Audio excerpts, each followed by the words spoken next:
Great Britain has reacted angrily to statements by Irish Prime Minister Leo Varadkar about the reunification of his country with British Northern Ireland.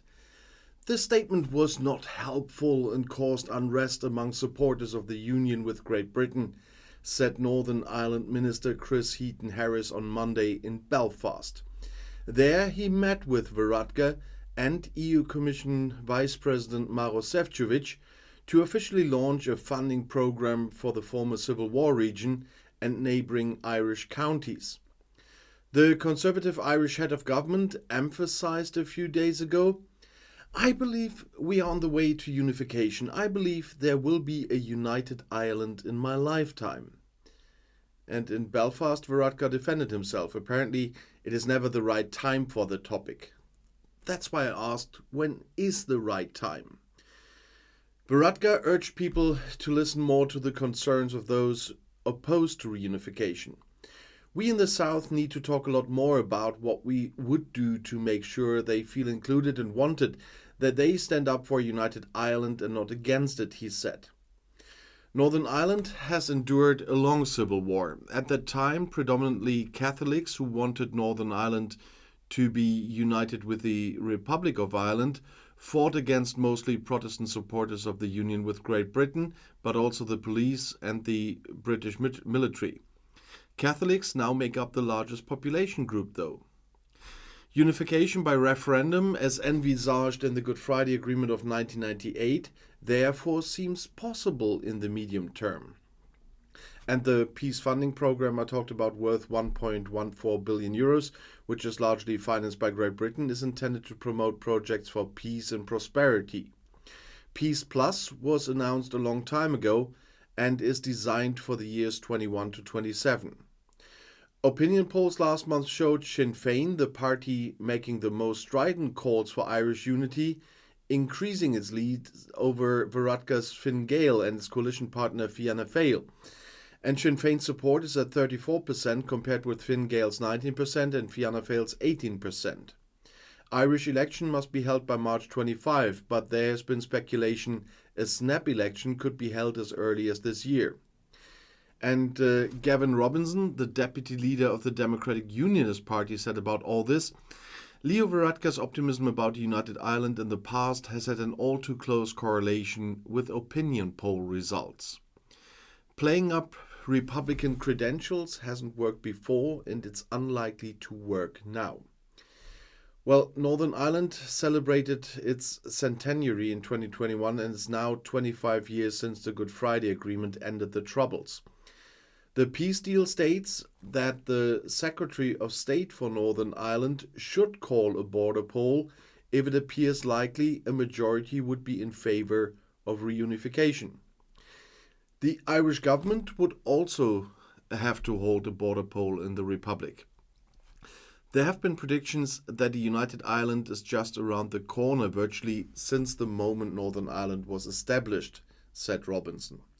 And he said support for Northern Ireland within the Union, however, remains strong and the benefits are clear. Neither Mr. Varadkar nor his ill-fated overtures will change that reality.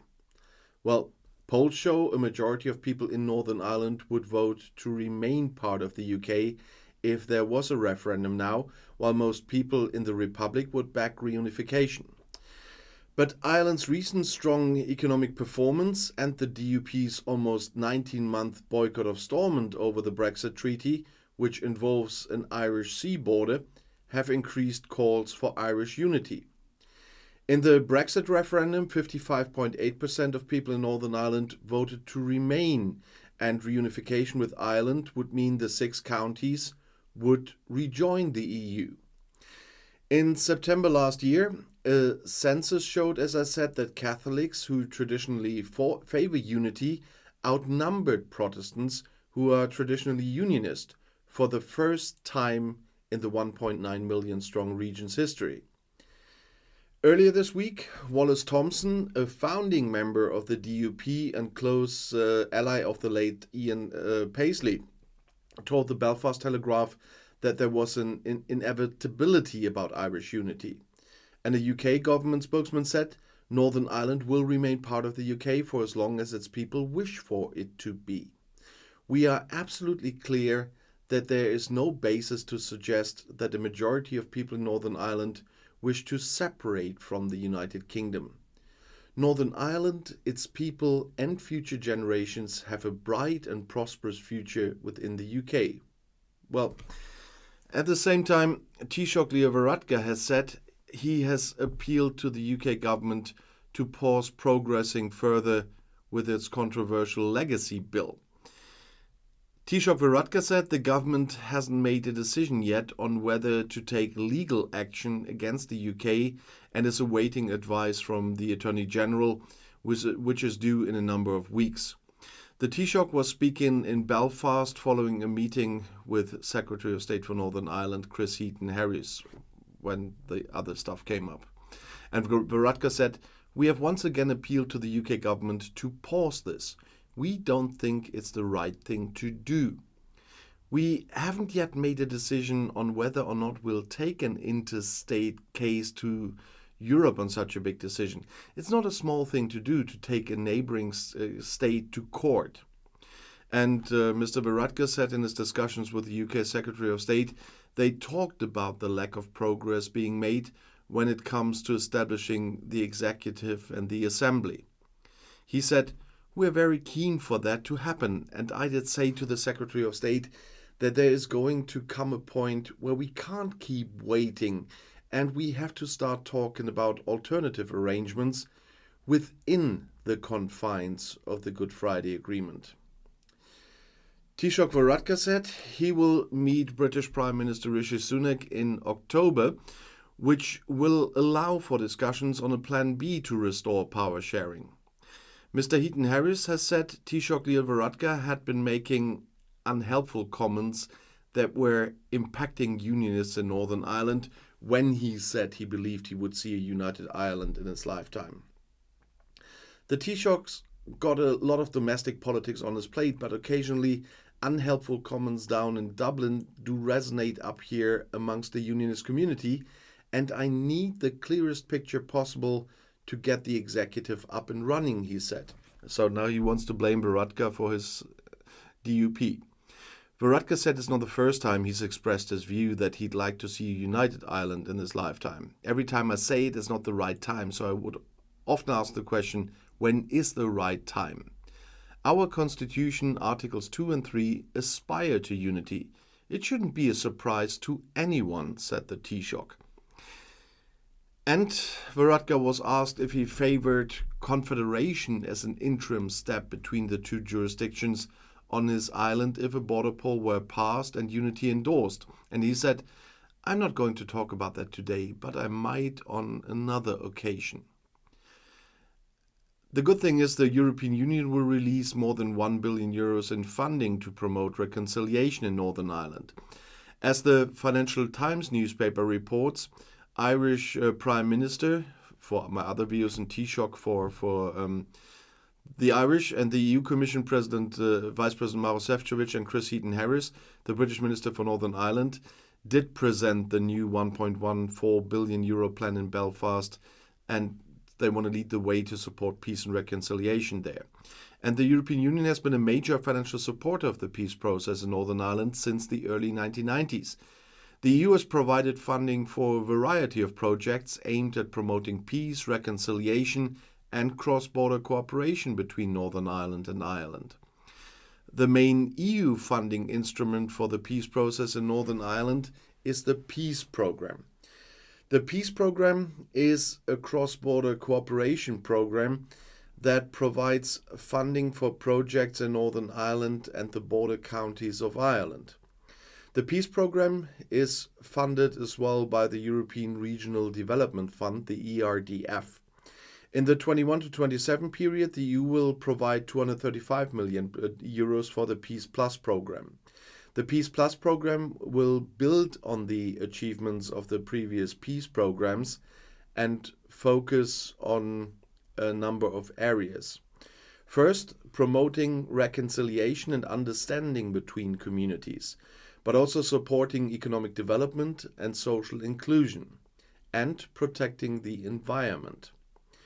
Promoting cross-border cooperation is another thing.